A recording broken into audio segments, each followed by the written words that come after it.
The recent, saddening, early demise of Life by You has revealed the hope many live sim players like me have for the upcoming competitors or at least challengers to the Sims franchise. Not only because, in my opinion, the Sims franchise is currently saturated with lack of quality and overpriced content, but also because EA has ruled the live sim industry since forever. So this got me thinking a lot about the future, but also the past of the Sims franchise, and the other day I started researching on what the competition to the Sims looked like back in the day.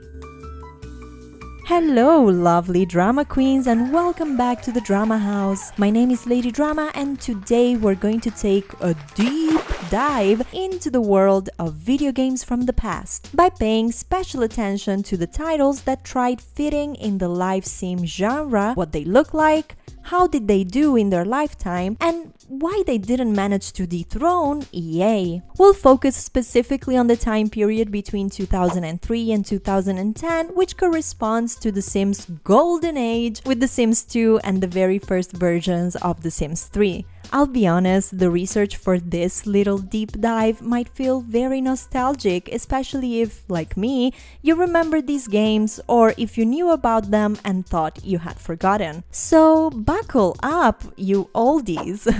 We're in for a good one. First on our timeline is arguably the best known game from today's list that got so popular to be featured in one episode of the cult American series The Office.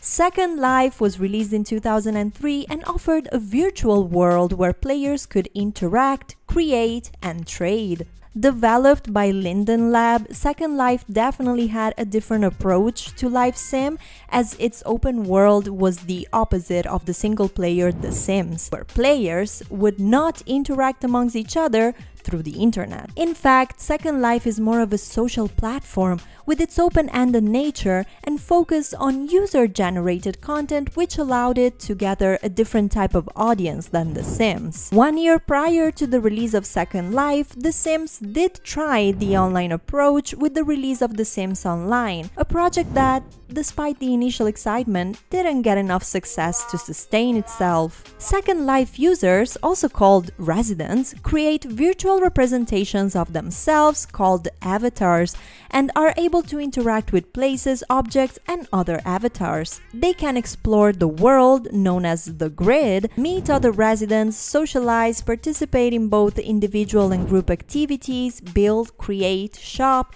and trade virtual property and services with one another. The game also has its own virtual currency, the Linden Dollars, which is exchangeable with real-world currency.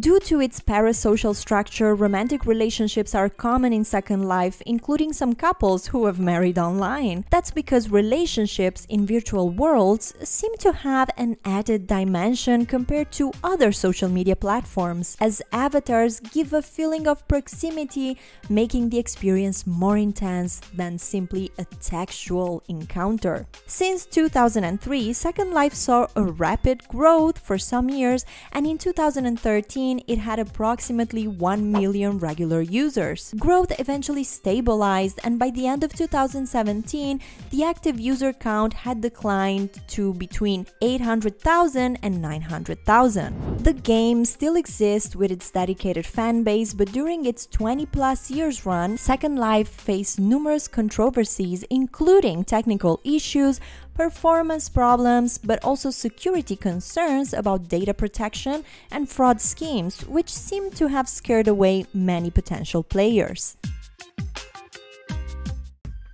Similar to Second Life, IMVU is an online social entertainment website where members use 3D avatars to meet new people, chat, create, and play games. It was launched in 2004 and was originally backed by venture investors such as Menlo Ventures and Best Buy Capital. The name was neither an acronym nor an initialism. IMVU co-founder Eric Rice stated that the name doesn't really stand for anything, though he did know that the name was originally used because the letter IM invoked instant messaging, something the company wanted to be associated with. Google Play currently describes it as a social chat and an avatar generator game. In 2014, IMVU had approximately 6 million active players and the largest virtual goods catalog of more than 6 million items as of 2011. It still has a dedicated active user base and remains popular for its social interaction features with regular updates and a marketplace for virtual items. Like Second Life, IMVU is more of a social platform with avatars and chat rooms rather than a live simulation game. Also, the heavy reliance on microtransactions creates a different type of engagement not necessarily appealing to traditional live simulation fans, which prevented the game from ever being an actual threat to the Sims franchise. Now, the two titles we've mentioned so far clearly detach themselves from The Sims due to their online platform, with players creating their avatars and interacting with other players in a sort of a predecessor environment to the failed project of Meta or Meta World. But with Singles Flirt Up Your Life, we're seeing a few aspects similar to the Sims franchise, as this game, developed by German studio Rotobi and published in 2004 by Deep Silver, focused on the romantic aspects of life simulation. Singles was a single-player offline game and reminded of The Sims, as the player was responsible for characters who have to be taken care of by ordering them to eat, sleep, go to work, and Singles received some average reviews from critics for being a ripoff of The Sims and for the way it offered little challenge, with the player required to simply follow a routine of making the characters progress from making small talk to professing love and then running off to bed together via the simple interaction menu. The needs were also considered fairly inconsequential, with the characters never starving to death, even when their hunger need dropped to zero. Despite the mild reception, in 2005, Singles 2 Triple Trouble was published as a sequel to the first title, but still failed to make a significant impact in the market. Both these games focused heavily on romantic and sexual relationships, which limited their appeal. The Sims offered a broader and more family-friendly experience, making it suitable for a wider audience. Plus, by the time Singles 2 was released, The Sims 2 had already made its debut, making it very hard for Singles to make any impact. Although its limited gameplay options and explicit themes condemned the Singles franchise to its demise, I do believe the game's release represented the existence of options in the offline live sim genre and managed to gain some brief popularity due to this.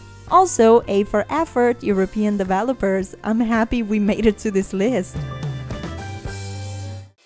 Now, I don't really know if the next video game should make the cut on today's deep dive on The Sims challengers from the past, but due to my personal bias, as someone who spent so many hours on this game, you'll need to hear about it. The Movies, developed by Lionhead Studios, was published in 2005 by Activision, and it was an amazing game, okay? The Movies allowed players to run a movie studio and produce films. While it incorporated live simulation elements, it focused more on the business and creative aspects of filmmaking. The gameplay story progresses from the birth of cinema in the 1920s and continues into the future, allowing you to manage every aspect of the studio management. As you hire your staff and produce your first works, you must nurture your studio through the struggles of succeeding years while keeping your business viable. Meanwhile, the technology of film develops along its historical path as you cope with the continual changes and challenges of the film industry, both in the business and artistic aspects. Although I do think the game was a promising idea for the time and, as I said before, had me enjoying so many hours on it, Its theme and gameplay style definitely couldn't compare with the now 1-year-old The Sims 2. Also, even if the movies wasn't a proper life simulator game, if back then you were also playing The Sims 2, the graphics quality of the movies would eventually turn you off, as they weren't as detailed or, to put it simply, pretty. It still holds a dear place in my heart, and I kind of want to play it again and see how it aged almost 20 years since its release. Developed by Positech Games and released in 2006, Kudos was a life simulation game focusing on the daily life and career of one individual. In Kudos, you take the role of a young male or female character and make decisions about their life. The gameplay is very similar to The Sims, but the basic principle of Kudos is that the player controls a virtual life for 10 years, starting at age 20 and ending at age 30. The goal is to create a good life, both socially, in networking and getting new friends, and in making decisions about education, career, hobbies, activities, and how to spend money and spare time. Kudos had a more simplistic and abstract approach to life simulation, focusing on daily routines and career management. This made it less immersive compared to the detailed and visually rich world of The Sims. Although it had some interesting mechanics and even got a sequel in 2008 named Kudos 2, the game didn't achieve widespread popularity. And as an indie game, Kudos lacked the resources and marketing power that The Sims had, limiting its reach and impact. However, I still love that it was released and given a chance, especially because I find some of its depth very ambitious for the time and the studio's resources compared to EA, for example. I don't know why, but the Kudos trailer is reminding me a lot of Life by You. I don't know if it's the interface style or the dead stare of the characters. PlayStation Home was a virtual 3D social gaming platform developed by Sony Computer Entertainment's London studio for the PlayStation 3.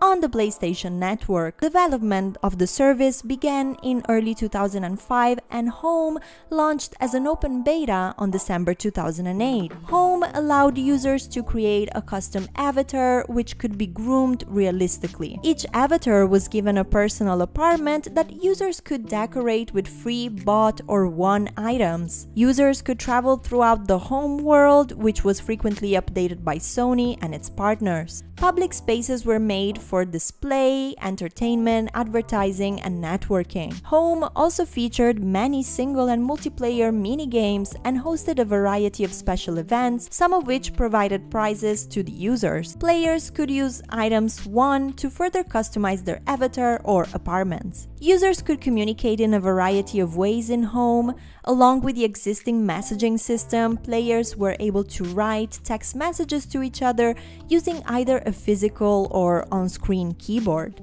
These messages appeared in speech bubbles over the avatar's head and in a chat log. Voice chat with the use of a headset was available within personal spaces and clubs, or in private voice chat channels with groups of up to 8 users. Despite its unique approach and integration with the PlayStation Network, it never reached the same level of engagement as The Sims, also due to its platform restrictions as it was available on PS3 only. PlayStation Home was officially shut down in 2015, but there has been ongoing interest and nostalgia among former users. In fact, there are fan-driven projects aiming to revive the experience, such as Destination Home, which seeks to recreate the virtual world for PlayStation 3 emulators. From what I could gather, Maxis and EA didn't directly attempt to shut down these competitors, but instead kept on expanding the Sims franchise to multiple platforms, including PC, Mac, consoles, and mobile devices. They also invested heavily in marketing The Sims, making it one of the most recognized brands in gaming. They use various marketing strategies, including partnerships, promotions, and media coverage to keep The Sims in the public eye, from the first decade of the 2000s to, well, 2015. today. However, I do feel that deep diving into challengers from the past is very fascinating, as it gives a glimpse to the nuances of the development within the genre, which we often connect to The Sims and The Sims only. Several agents have impacted all these old competitors, but I'm glad that some more than others had the creativity to come up with something different and were at least given a chance to do so. If you've reached the end of this video, thank you so much for watching it, and don't forget to let me know your thoughts in the comments. I'm really curious to know if you remember playing any of these titles and how your experience was. If you enjoyed this deep dive, let me know by leaving a like, and if you haven't yet, please do subscribe and join me here at the Drama House to come back for more deep dives, gameplay videos, and updates on the future of live sim games. My name is Lady Drama, and I hope I'll see you very soon.